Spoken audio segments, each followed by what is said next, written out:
और रखिए नज़र शुगर शेयरों पर, और शुगर शेयरों पर नज़र रखने की वजह यह है कि एक बड़ा डेवलपमेंट शुगर शेयरों को लेकर होता हुआ दिख रहा है।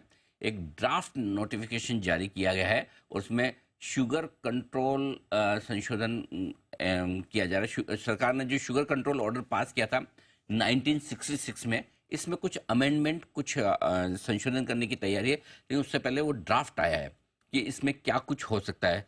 इस ड्राफ्ट की क्या खास बातें हैं, शुगर सेक्टर पर, शुगर शेयरों पर किस तरह से असर पड़ सकता है, ये जानना समझना जरूरी है। हमारे संवाददाता अमरीश पांडे हमारे साथ कार्यक्रम में हो रहे हैं शामिल, आइए उनसे जानते हैं। अमरीश, बताइए इस ड्राफ्ट में क्या खास बातें कही गई हैं शुगर सेक्टर को लेकर।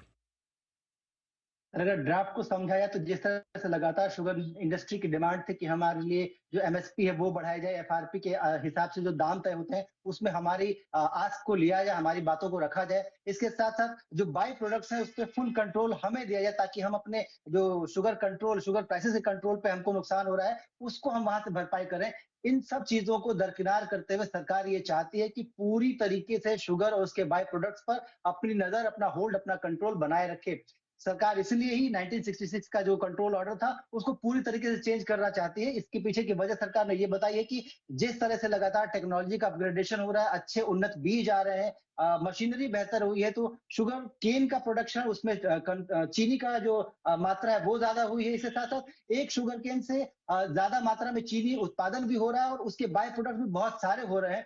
तो सरकार की जो मंशा है ब्लेंडिंग को एक समयबद्ध तरीके से बढ़ाने की, उस पर कोई आंच ना आए। पब्लिक कंजम्पशन के बाद जो चीनी बचती है उसके जितने भी बाय प्रोडक्ट्स हैं उस पर सरकार पूरी तरीके से नियंत्रण रखना चाहती है। लिहाजा ये कंट्रोल ऑर्डर सरकार ने अमेंड करने की बात कही है, जिसपे कि सभी स्टेक होल्डर्स, चाहे वो पब्लिक हो चाहे वो इंडस्ट्री हो, उन सबसे 23 सितंबर तक अपने क्वेरीज, अपने जवाब, आपत्तियां और सुझाव मांगे हैं। इसके बाद इसमें बदलाव किया जाएगा। जो हमारी जानकारी के अनुसार सरकार ये चाहती है कि किसी भी तरीके से कोई भी कंपनी अगर कोई प्रोडक्ट लॉन्च कर रही है या फिर उसको बेच रही है, उसका डिस्पोजल कर रही है या एक्सपोर्ट कर रही है, तो ये सब कुछ सरकार की निगरानी में हो, सरकार की जानकारी में हो। हमने पिछले पूरे 1 साल में देखा था कि लगातार कंट्रोल शुगर कंपनी से सरकार उनका डेटा मांग रही थी और कंपनियां उसमें देने में आनाकानी कर रही थी, डिले डेटा दे रही थी, कई बार डेटा जो है आधे अधूरे दे रही थी। इस महीने का डेटा अगले 2 महीने बाद दे रही थी, ये बोलते हुए कि कंपाइलेशन हमारे पास नहीं हो पा रहा है। अब ये ऑर्डर अगर लागू होता है तो ये सारी चीजें सरकार के सामने स्पष्ट होंगी और बिना सरकार की परमिशन के कोई भी प्रोडक्शन का एनहांसमेंट कुछ भी नहीं किया जा सकेगा। लिहाजा सरकार पूरी तरीके से इसको कंट्रोल में लेगी और सरकार की जो नीतियां हैं, चाहे वो इथेनॉल ब्लेंडिंग को लेकर हो या किसी और चीज को लेकर हो, बाय प्रोडक्ट्स को लेकर हो, वो स्पष्ट हो जाएंगी। लिहाजा शुगर कंपनीज के लिए एक विन विन सिचुएशन जरूर है, जहां पब्लिक कंजम्पशन के लिए चीनी के दाम वो भले ही न बढ़ा पाए, लेकिन बाई प्रोडक्ट्स के अनुसार सरकार की परमिशन से वो और ज्यादा प्रोडक्ट्स लॉन्च कर सकती हैं और सरकार के हिसाब से उनको प्रोडक्शन सप्लाई भी और ज्यादा बढ़ा सकती है।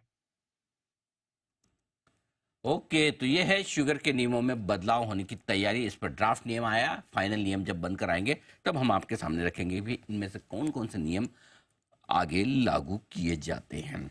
आइए, धन्यवाद अमरीश ये पूरी जानकारी देने के लिए।